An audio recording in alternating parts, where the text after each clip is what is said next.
So, Doug, 18 years, there's been a lot of great memories and accomplished much here. What's the hardest part about making this decision to step away? Well, the hardest part is, you put a lot of thought and discussion into your decision, and you start thinking about all the great times you've had with not only administrators, faculty members, students on campus, but mostly your players that you see every day. There was many times where I saw my players more than I saw my own kids. Missing those guys and the relationships you've built, that I've built over 18 years with hundreds, maybe thousands in my 33-year coaching career, but here at Midwestern, just the relationships and watching those guys grow, not only as human beings, but they're going to become great fathers and great husbands. And knowing you had a part in that is going to be the hardest thing, is not being able to hopefully change people's lives. And obviously the assistant coaches that I've had over the last 18 years, and administrators and staff, and all the people, the trainers that don't get a lot of credit. There's a lot of people behind the scenes that I'm going to miss, that made all this worthwhile, and all my accomplishments would not even be close to being met without the help of all these people.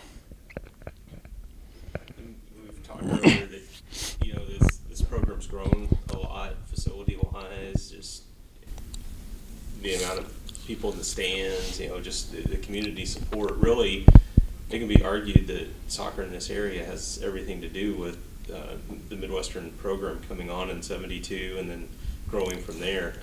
What are some of your proudest accomplishments in that area? Well, I look at why sometimes we have good crowds, and I think our players have a lot to do with that. I think they connect very well with the community. When we do community service, when we do camps, when our guys did anything to help the community and give back, they were actually engaged. It's not uncommon to see sometimes athletes just standing there because they're being forced by their coaches to do it. But we have a connection. Our guys have a really good connection with our community, with our community service and the camps we do, and they genuinely love kids.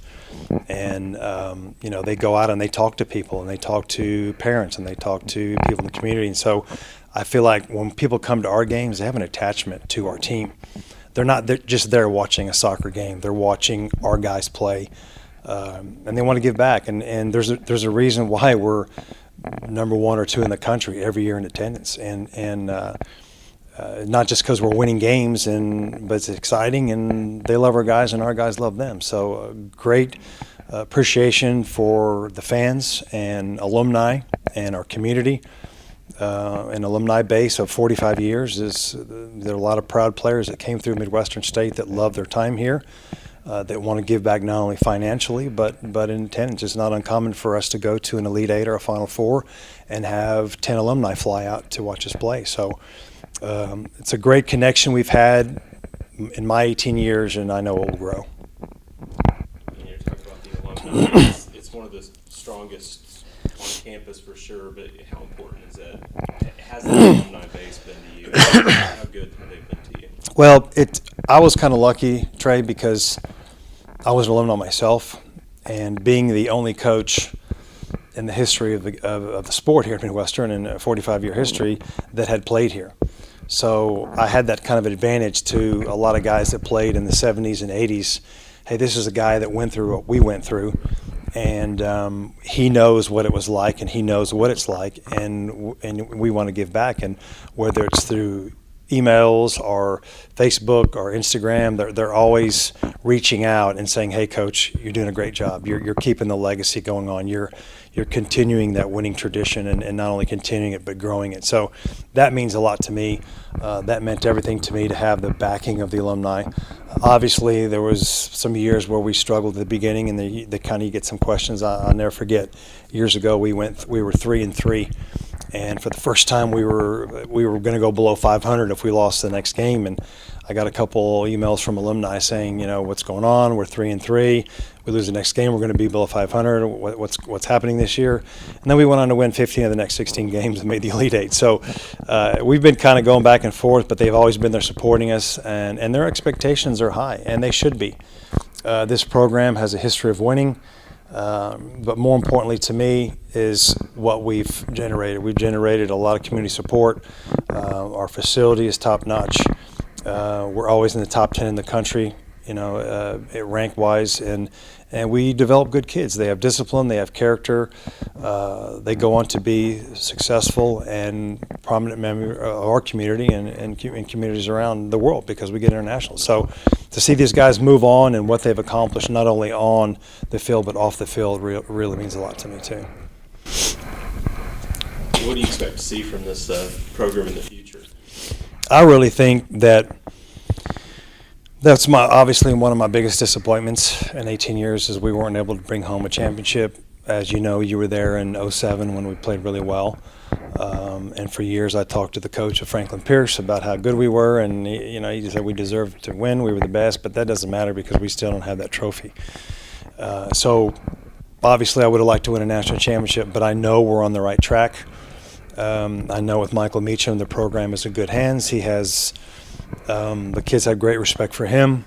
He's been under me for 7 years, and we've worked well together. His strengths help my weaknesses, and my strength help his weaknesses, and together we forged a nationally ranked program that will continue for years. I think we're going to be really good this year, and even better in 2 years because we have a lot of young players. We've got freshmen this year that played really well. We have some sophomores that played well. They'll be juniors this year. So the program will win a national championship. No pressure on Meacham, but it's going to come. And my only disappointment is it wasn't me at the helm. Hopefully it had something to do with building that legacy and continuing that winning tradition, and we can all feel good about that championship someday.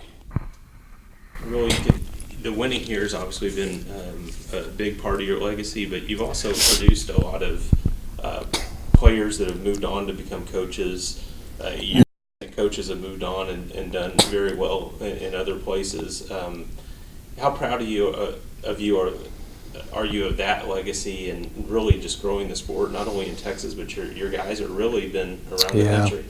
Yeah, we've done really well with our assistant coaches and looking at some, like Corey Rose at at Tyler Junior College. He's won a couple national championships, and to see one of them coaching in the professional division and fixing to go MLS, and Rob's got a job now at Missouri S&T.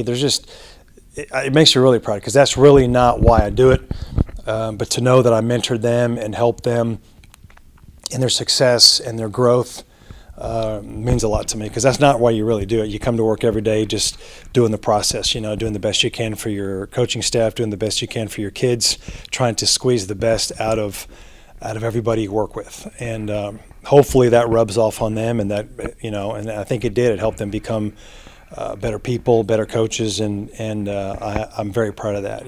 To see our kids move on and be successful, to see our coaching staff move on and be successful. I don't take a lot of credit for it, but it's really neat that I had a part of their growth, and they helped change me.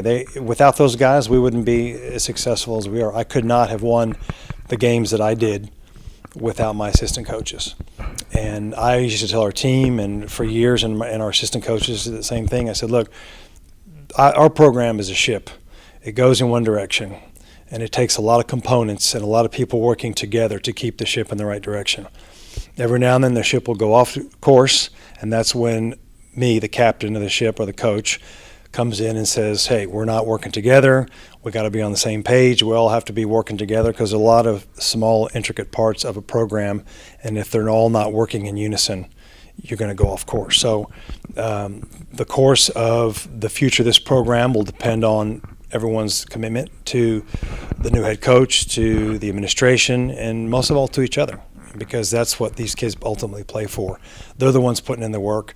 They're the ones, dedicating themselves, and the coaching staff. So the results are a lot of wins and a lot of great people. You've already talked about Meach, but I'm going to get you just one sound bite of him, really. But what makes Meach such a good fit to succeed you?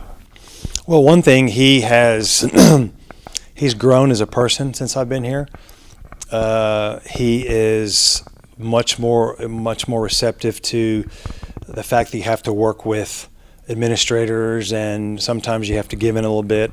And watching him grow as a recruiter and give him so much more power to bring in players.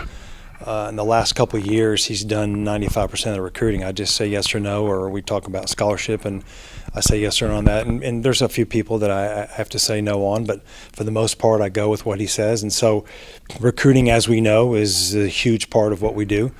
But I think he sees also the human side of coaching. He sees the relationships that I have with my players. He sees the relationships that we have with staff and administrators and the community. So I think he's more than ready. He's been with me for 7 years. He'll take what he learned from me and the things he liked from what I've done, and he'll grow with that, and he'll continue that success, but he'll also bring a taste of what he wants to do. He'll make some changes. He'll probably change some of the things that he didn't like what I did. Obviously, he didn't tell me he didn't like it because he was working for me, but I have 100% confidence that he's going to, and I know we have a good team this year, so I see nothing but positive things in the future for this program, and I feel he's more than ready to take over as a head coach. He's almost 40 years old now. He's been an assistant for 13 years. He's very well respected in the community. He's very well respected by our guys, and I think he has the experience and the knowledge now to go off and do a good job. So I'm happy for him. I'm proud of him. It's been a great 7 years together, and would have been nice to do 8, but it's just time to move on, and I think this program will reach new heights.